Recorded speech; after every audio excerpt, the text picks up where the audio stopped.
what did he say? What did Ibn Qiba al-Razi say? So let's pay attention a little bit. He says, look, Allah subhanahu wa ta'ala is all wise. He's all knowing and He's all wise.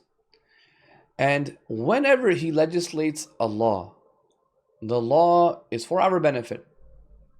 Okay? Allah does not legislate a law for Himself. Allah is not making salat wajib for Himself. Allah is making salat wajib and siyam wajib and the hajj wajib and zina haram and khamr, alcohol haram, and these things haram because of us, because of me. Like, it's in my benefit. Correct? Every single ruling in Islam emanates from either a maslaha or a mafsada, either from a benefit to me or a harm to me. And if in a certain act there is a lot of maslahat, a lot of benefit for me, Allah will make it wajib. If there is a lot of mafsada and harm for me, Allah will make it haram for me.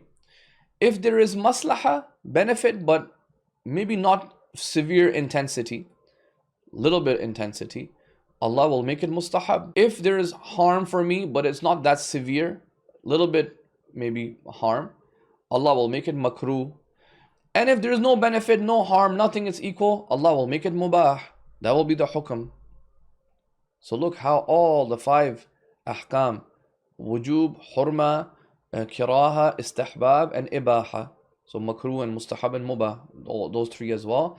Each of these 5 go back to one of either maslaha or mafsada, either benefit or harm. Either the benefit is intense or it's not intense, or the harm is intense or it's less intense. So Allah legislated the rule because of the maslaha and mafsada to me. Allah made fasting wajib for me because it is in my benefit. Allah made hajj wajib for me because it is in my benefit or in our benefit. Maybe sometimes it's for the community as well. Okay, but here's the problem. Let's take a real example. We have narrations that say, so now I'm going to give you a bunch of examples to show you the problem. We have some narrations that say fasting on the day of Ashura is mustahab. We have several narrations that signify this. We also have some narrations that say do not fast on the day of Ashura. Okay, that it is makruh. Makruh in ibadah, makruh over here means, it has less reward. But let's say it says, don't fast on Ashura. Let's say it means it's haram to fast on Ashura. If I say, based on these narrations, which are speculative, by the way, okay, so understand that these are actually speculative narrations, and I come to the conclusion that I should not fast on the day of Ashura, that it is makruh, we say makruh, but practically the Shias don't fast on Ashura. So we are depriving ourselves from fasting on the day of Ashura. But what if in reality the fast of Ashura is mustahab, like the way the Sunnis commemorate it and say it is the best fast, after the fast of Ramadan, it is the best fast of the year. What if all of those messages and details and narrations, that also we have some of those narrations that say the fast of Ashura is very highly recommended. What if that narration was correct? What if it is very, very mustahab? What if it is highly mustahab?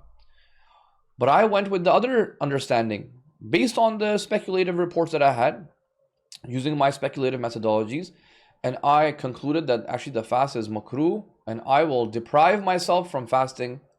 Most Shias will probably never fast on the day of Ashura their entire life. So this is Ibn Qiba's point. He says, hey, but Allah legislated the real rule, the real law, because it had a maslaha for you. It had a benefit for you.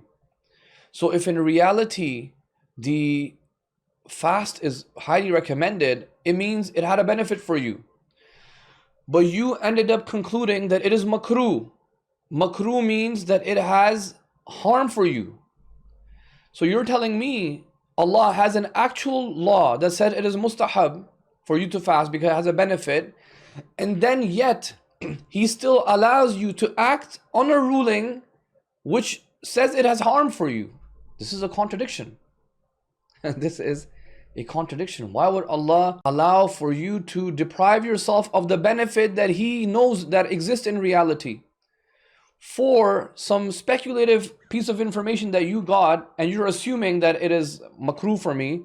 You're not even sure about it, but you're going to say Allah allowed me, and not allowed me, Allah expects me to act on this ruling. So Allah expects you to deprive yourself of the benefits which He actually knows about. This is what they call naqdul gharad. By the way, there's going to be multiple problems here. One problem here is this is contradiction. How can you have mustahab and makruh on the same fi'l?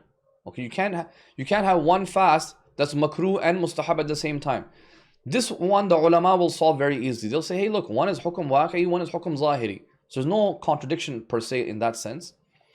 But the other two problems are very important to understand. That's what we're going to focus on. That number one is naqdul gharad. It defeats the purpose and the objective of Allah legislating the rules of the Sharia in the first place. Allah legislated the rules and the laws because of your benefit and harm, and yet He is now going to allow you to act on rulings which may possibly go against the actual objective. And He is allowing you to abandon and disregard the benefits that were contained in that act for you. I'm going to inshallah give you more examples to make this a little bit more sense. Okay.